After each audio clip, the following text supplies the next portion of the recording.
What is going on, guys? Money Webby here, back again on Friday. We got a beautiful 15-game slate here tonight. A lot of good pitching options and good just hitting environments and good matchups on this slate. So I love it a lot, but I'm going to be breaking it down for you, kind of narrowing down to 6 guys, my money 6, 2 pitchers, 3 batters, and a value batter to put into your lineup. So go ahead and drop a like in the video before we get going. It really helps me out so I can keep these videos coming every single day. Let's try to get over 100 likes on this one. I would appreciate if we can hit over that. And let's get it going to my first pitcher. I'm going to save a bit of money with my first guy with Ross Stripling at 9,800. Going against San Fran. San Fran's lineup isn't very scary.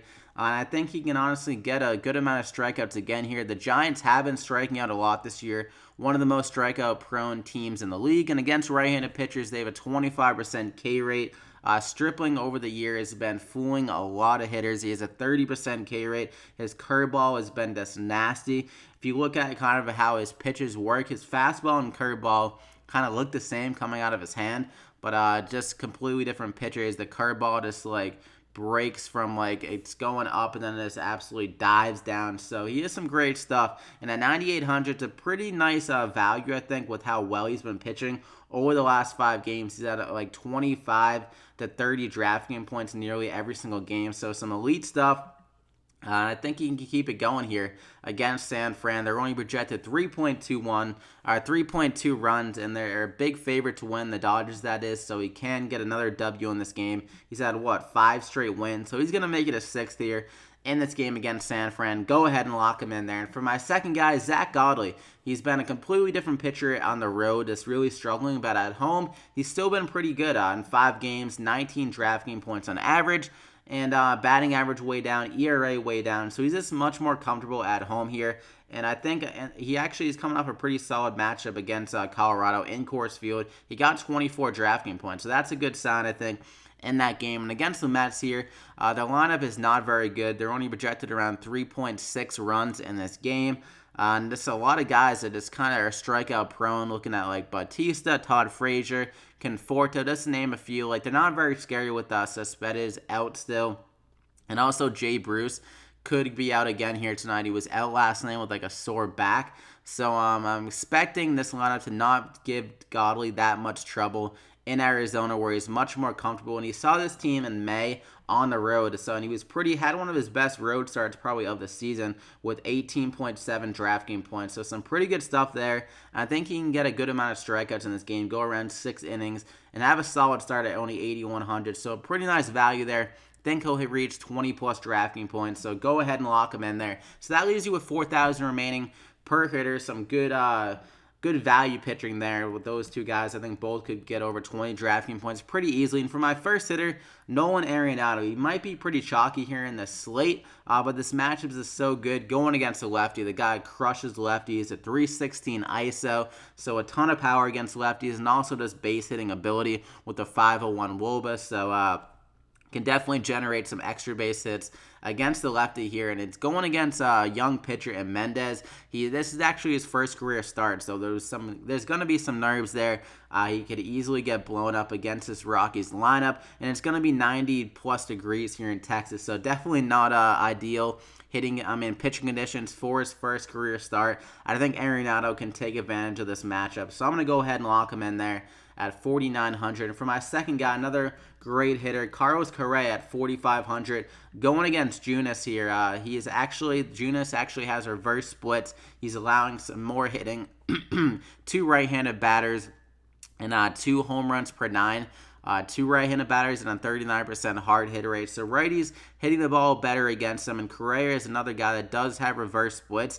He has some great power against right-handed pitching, and he's just very good against righties. So I think he can take advantage of this matchup. The Astros are projected 5.3 runs, so Correa should have a good amount of RBI opportunities, and we're talking some good hitting conditions here as well. 92 degrees and 14-mile-an-hour winds blowing to left field, so that would definitely help out Correa and those righties pulling the ball to left field.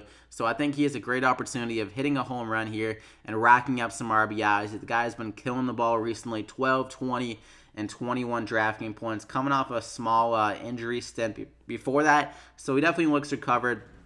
And those games were in Oakland, which aren't great hitting conditions. Now we're going to go to KC, a little bit better and some good hitting conditions with the weather. So I'm going to go ahead and lock him in there at 4,500. And for my third hitter, I'm going to go with Austin Meadows here at 4,300. The guy's been very good this year. He has a 329 average, 5 home runs. So some good pop on him in some limited sample, only 23 games, and he has 3 stolen bases. He has some good speed, and against Matt Harvey, he is kind of easy to steal on here and there, so I think Meadows has a good chance of getting power and speed against Harvey. Harvey's been getting crushed against left-handed batters this year, 406 WOBA against them, so hitters hitting the ball very well, and he's allowing 2.7 home runs per 9 to left-handed batters. So I think Meadows, like I said, that power-speed combo can easily get a home run or a stolen base against him. And he's at a pretty nice price at 4,300.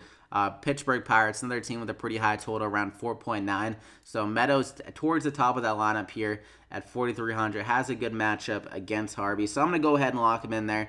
And that gets you up to 36.80 remaining per player. And for my value guy, not too extreme of a value, but YOÁN MONCADA here at 3,700. Going against Mike Fiers, another pitcher that's absolutely been getting crushed this year against left-handed batters. He's allowing like around 2 home runs per 9 maybe or something around there. I didn't write it down, but a lot of home runs, just a lot of home runs throughout his career. So MONCADA has all of his power against right-handed pitchers at 218 ISO against righties. He was able to connect for a home run against the righty other game here in Cleveland. Or in Chicago, against Cleveland. And that was against a bad pitcher. And this will be against another bad pitcher. So MONCADA, he has been struggling against elite pitchers. Like, he normally just strikes out a lot against them. But against these lesser pitchers, he's normally able to get it going. And also, similar to Austin Meadows, he has that power and speed combo. He has 7 stolen bases on the year. And Mike Fiers, another pitcher that does allow some stolen bases. So I think MONCADA, at the top of that lineup, he gets on first. He has the ability to get a stolen base. And also in this matchup, has the ability to get an extra base hit. So I think at 3,700, he's a nice value. Considering his upside, he's had some huge games this year, especially towards the beginning of the season. He was given a day off yesterday, ended up pinch hitting, but just a day off can help you kind of get a little bit of refreshed and rejuvenated. So coming back here against a bad pitcher, I think he can get it going. So I'm going to go ahead and lock him in there. And that gets you to 36.75 remaining per player. You got Stripling, GODLEY, MONCADA, ARENADO, CORREA, and Austin Meadows. So I love this core here. All of them have great upside and just good values, I think, honestly, at their salary. So go ahead and drop a like in the video if you'd enjoyed it. 100 plus likes, I would appreciate that. And hit that subscribe button as well if you haven't already to get these winning plays every single day. Hope you guys enjoyed it. Yeah, so good luck tonight, guys. Friday, enjoy your Friday night. 15 games slate. It should be a good one. High scoring throughout, hopefully, especially with these 6 guys. And we'll see you back here again tomorrow.